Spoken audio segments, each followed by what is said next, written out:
Salut les canailloux! Salut les canailloux! Alors aujourd'hui nous revenons d'une séance de Mamma Mia 2. Mamma Mia, here we go again. Ok, here we go again. Réalisé par Ed. Hall. Non, c'est Hall Parker. Hall Parker. Ok, qui a rien fait qu'on connaissait avant. Voilà, donc Mamma Mia 2 qui du coup qui sort 10 ans après le Mamma Mia 1 que j'avais beaucoup apprécié. Moi aussi, le 1. On y va? Bah générique. Générique, fais un lancement mieux, vas-y. Bah générique. Voilà.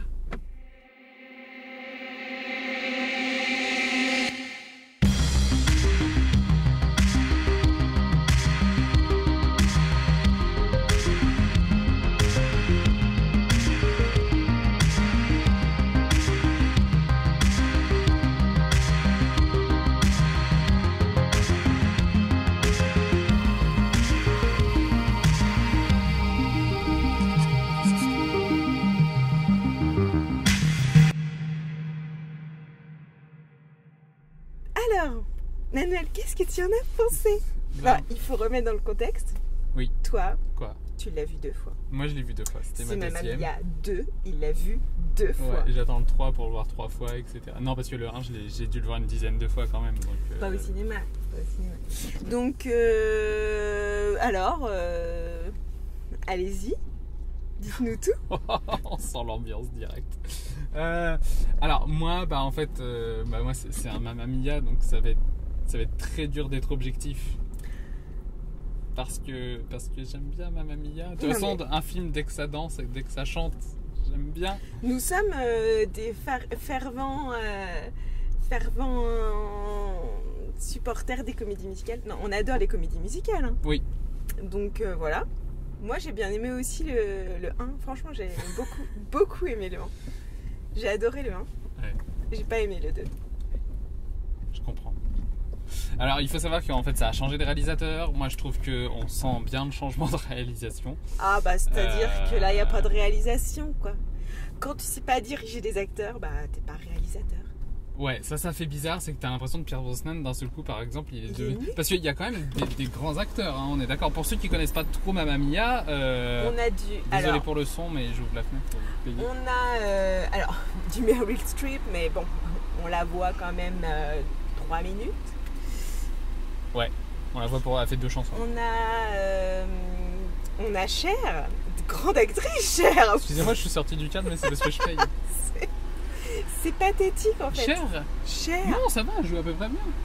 Elle joue à peu près bien. Le problème, c'est qu'elle est refaite de partout, alors du coup, elle peut pas exprimer grand-chose. Non. Cher, c'est pas possible. On a qui comme grand acteur? Non, mais on a Pierce Brosnan, Meryl Streep, Amanda Seyfried, ça va, tu vois. Elle est jolie, Sky, je sais pas comment il s'appelle en vrai. Non, mais franchement, elle est jolie, quoi. Non, mais il joue bien. Je pense que c'est pas des problèmes de... C'est pas des problèmes d'acteurs, c'est des problèmes de réalisateurs. Et avant tout, c'est un problème de scénario. Parce que c'est pas possible, quoi. Franchement, c'est d'un... Alors, j'aime bien les comédies musicales. Mais à un moment, faut qu'il y ait du contenu quand même. Parce que choisir de faire un film avec les musiques d'ABBA, pourquoi pas, on a eu le premier, ça a fonctionné, c'était fun, on était dans, comment dire, ça a créé un univers et puis on arrivait à accrocher, à être embarqué dedans et il y avait du peps et tout. Et là, ils ont voulu refaire la même chose, surfer un peu sur la vibe, sauf que ça marche pas. Pourquoi? Sur la vibe? Sur la vague? Non, sur la vibe. Bon, bref. Pourquoi ça marche pas? Parce que c'est pas des musiques connues pour moi. Je n'ai pas écouté ABBA toute mon enfance, je suis désolée. Je connais les plus grands tubes, ce qui fait que là forcément tu connais pas les chansons, ça t'embarque moins. Et les seules chansons qui t'embarquent, au final ils reprennent des chansons qu'on a déjà entendues dans le numéro 1. Donc je trouve ça un peu lourd, quoi. La difficulté pour faire ce 2 là, c'est que oui, en effet, c'est que tu as déjà le 1, donc en fait la plupart des très gros tubes en fait ont déjà été utilisés dans l'histoire du 1. Ouais. Donc du coup pour le 2 il y en a plein des chansons d'ABBA, mais du coup elles sont moins connues. Bah il y a Waterloo qui est sympa quoi, mais sinon Waterloo avait été utilisé pour le 1 mais au générique. Donc ouais, du coup là ils l'ont réintégré mais dans l'histoire. Mais tu sens qu'en fait il s'essouffle et je sais pas, parce qu'en même temps ça fait plaisir de les revoir 10 ans après, tu vois, ça fait 10 ans qu'on attend. Ah bah il y en a qui ont pris les coups de vieux. Moi ça fait 10 ans que je regarde Mamma Mia 1. Au bout d'un moment, voilà quoi, c'est... Oui mais je trouve que Mamma Mia 1, tu ressortais, t'avais la banane, c'était bien fait, il y avait de la poésie dedans en même temps, c'était subtil quand même par rapport à là. Et je me suis ennuyée quoi. Moi, pour m'ennuyer devant une comédie musicale, faut y aller quoi. Alors Jess a s'ennuyé, puis moi à côté j'étais en train de pleurer. Ouais, c'est ça. Et j'ai pas ressenti d'émotion quoi. Là, je suis désolée, mais même les choix des chansons. Attends, techniquement, il y a eu un souci au niveau des playbacks quoi. Je sais pas, ce sont des bons acteurs et bah quand ils chantent, tu te dis attends, il y a un décalage ou qu'est-ce qui se passe? Ouais, il y a un problème en fait. Pourtant on l'a vu en VO, je souligne parce que ça c'est super important d'aller voir les comédies musicales en VO, pas que les comédies musicales, mais les comédies musicales en particulier. Bah surtout parce que si tu veux pas avoir la différence de VF et puis d'un seul coup la voix change pour se mettre à chanter, enfin. Du coup pour moi ça a pas fonctionné. J'ai pas été embarquée, techniquement j'ai trouvé que c'était bancal et qu'il n'y avait plus de poésie et que le scénario était creux. Les personnages au final ils te refont un peu un listing de ceux qu'on a déjà vus. Non ouais pardon. Non mais c'est pour ça, non. Bah je peux me donner ma note à la fin. Vas-y donne ta note technique tout de suite, au moins on va... Ouais, ma note technique je lui mettrai 4. Donc vas-y, continue. Du coup, je trouve qu'il y a un listing, on nous repasse un peu en revue les personnages, et en même temps des personnages qu'on s'était attachés, enfin, qui du coup c'est balayé hyper vite, et puis c'est survolé et superficiel pour moi, pour ceux qu'on connaissait déjà, et du coup les nouveaux pareil.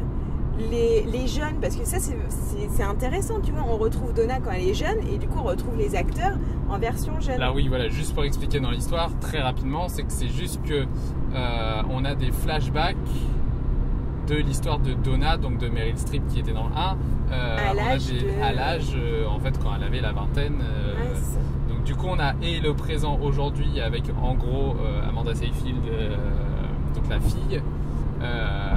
Qui avec le parallèle de Donna quand elle était jeune. Donc il y a 2 temps qui font que de se paralléliser. Ouais. Et les 3 mecs, j'ai trouvé que c'était comme les 3 jeunes. Les 3 jeunes qui jouent les 3 maris, les 3 papas là, ils ont bien choisi les 3 pères déjà dans le premier, et ben ils ont bien choisi les 3 jeunes dans le deuxième. Ça, le choix des acteurs, je trouve qu'ils ont bien réussi quoi. Mais l'histoire est creuse, mais techniquement la réalisation, il n'y a rien de fifou. Et en plus, dans la façon de filmer, les chorégraphies et les chansons, il faut un peu innover quoi. Dans le premier, c'était bon, c'était bien. Là, pour moi, pas eu d'émotion. Je peux te... Vas-y, tu peux donner ton avis. Ma note technique. Oui, note technique. Note technique, toi t'as mis 4 ? Ouais. J'avouerais que je sais même pas si je lui donne 4. Ah ouais. Ouais, parce qu'en fait techniquement, enfin c'est là qu'on arrive au truc très important je peux adorer un film alors que je sais que techniquement c'est pas foufou quoi. Donc du coup, je pense que je lui mettrais 4 aussi. Il y a des gros soucis de mise en scène où je trouve on sent les moments dialogués et les moments de danse chorégraphique qui sont bam, il y a une rupture.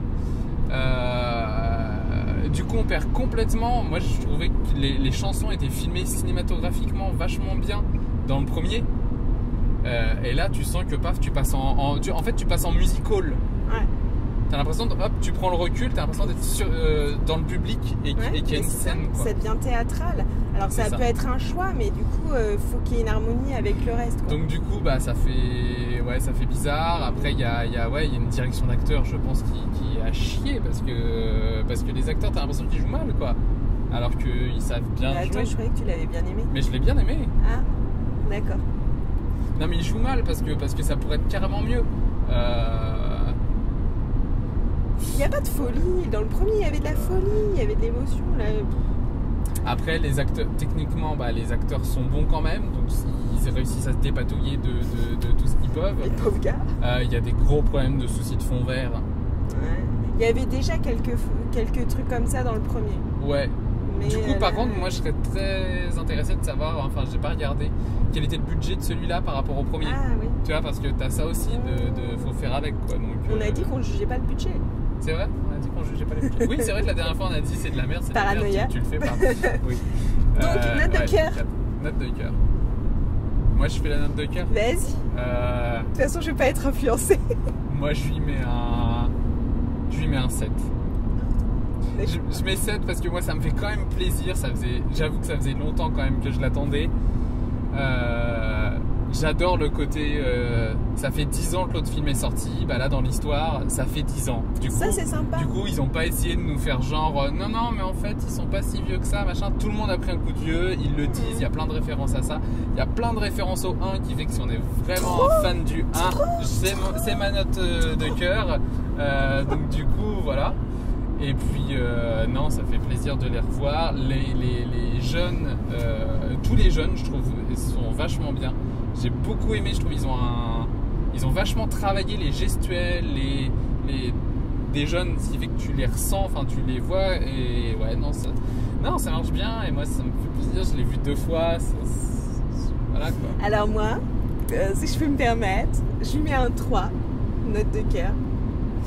Parce que oui, j'ai bien aimé les revoir 10 ans plus tard, que les acteurs aussi vieillissent. Ça fait du bien aussi, tu vois. Ouais. Et il y a eu des bonnes intentions, mais... Tu te sens bien en ce moment, il y a un souci. Donc voilà, mais par contre, non, moi j'ai pas accroché du tout. Et il y a un truc aussi super important, qu'il est important que vous entendiez, c'est que pour moi, la morale du film, c'est pas possible. Alors parce qu'elle réussit sa vie en fait, c'est parce qu'elle a accompli le rêve de sa mère et que, faut pas que je dise la fin, mais pour ceux qui vont le voir... je crois que c'est dans la bande-annonce, c'est spoilé dans la bande-annonce. Ah bon, donc pas de spoil, c'est dans la bande-annonce. Je crois. Et... Si, c'est dans la bande-annonce. Et elle est enceinte. Elle va devenir mère et elle a accompli le rêve de sa mère, donc c'est bon, elle a accompli sa vie quoi. Moi, je suis désolée, ça me pose problème. Ouais, la femme forte. Possible. Genre, non, c'est pas possible. D'accord. C'est pas possible. Donc 3. Voilà.